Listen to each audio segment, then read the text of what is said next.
पीएसपीच्या क्षेत्रामध्ये pump storage स्कीमच्या क्षेत्रामध्ये आज महत्त्वाचे एमओयूज हे महाराष्ट्र सरकारने साईन केले आहेत। याच्यामध्ये जवळपास 15,000 मेगावॅट वीज निर्मिती करता हे एमओयूज आहेत। 82,000 कोटी रुपयाची गुंतवणूक त्याच्यामध्ये होते आणि जवळपास 18,000 लोकांना त्यातनं एम्प्लॉयमेंट मिळणार आहे। आणि आता 3 ब्रँचेसमध्ये आम्ही हे एमओयू जे साईन केले, एकट्या पीएसपीच्या क्षेत्रामध्ये महाराष्ट्राने जे काही एमओयूज या ठिकाणी साईन केलेले आहेत त्यातनं 56,000 मेगावॅट वीज क्लीन एनर्जी ग्रीन एनर्जी ही महाराष्ट्राला मिळणार आहे। जवळपास 2,93,000 कोटी रुपयाची गुंतवणूक यातनं होणार आहे आणि 90,000 लोकांना त्यातनं एम्प्लॉयमेंट मिळणार आहे। यासोबत आज अजून आम्ही वेगवेगळ्या पद्धतीनं एमओयू साईन केलेले आहेत, ज्याच्यामध्ये फ्लोटिंग सोलर असेल, ज्याच्यामध्ये विंड एनर्जी असेल, ज्याच्यामध्ये ग्रीन हायड्रोजन असेल, असे आम्ही जे वेगवेगळे या ठिकाणी आज एमओयू साईन केले आहेत। यामध्ये जवळपास 47,000 कोटी रुपयाची गुंतवणूक होणार आहे, 18,000 लोकांना त्यातनं एम्प्लॉयमेंट मिळणार आहे आणि जवळपास 5,500 मेगावॅट वीज निर्मिती ही त्यातनं होणार आहे। त्यामुळे खूप मोठ्या प्रमाणात ही गुंतवणूक येते आणि या गुंतवणुकीचं महत्त्व हे आहे की ही क्लीन एनर्जी आहे।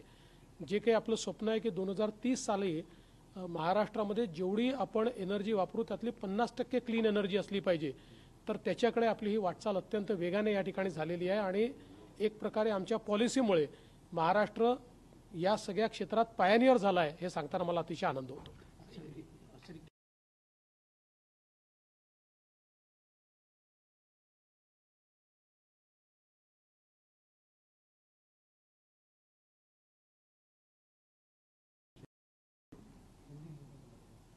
नहीं, अभी मैं मराठी करूंगा, हिंदी नहीं करूंगा। अभी मेरे को मराठी में इंटरेस्ट है, हिंदी में क्या इंटरेस्ट है।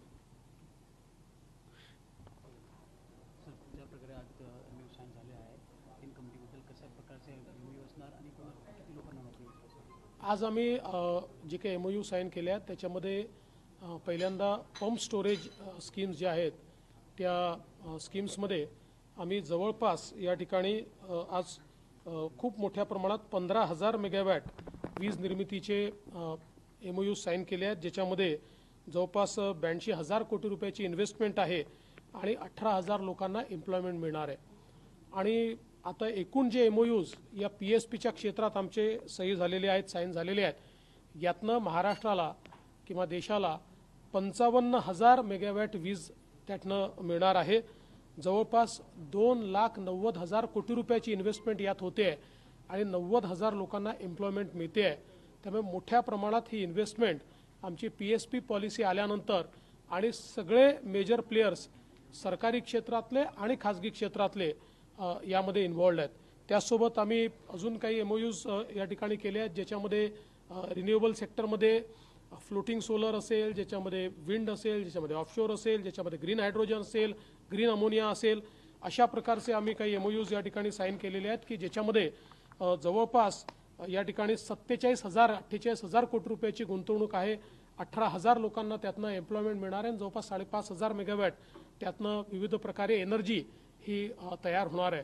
मला असं वाटतं की या सगळ्या एमओयूज नंतर महाराष्ट्र आता ग्रीन एनर्जीच्या क्षेत्रामध्ये पहिल्या क्रमांकावर चाललेलं आहे आणि जे काही आपलं स्वप्न आहे माननीय पंतप्रधानांचं त्याप्रमाणे 2030 साली महाराष्ट्रात वापरली जाणारी एकूण एनर्जी जी आहे त्यातली 50% एनर्जी ही ग्रीन सोर्सेसमधनं येईल, अशा प्रकारचं एक महत्त्वाचं पाऊल हे आज या ठिकाणी उचलण्यात आलं आहे।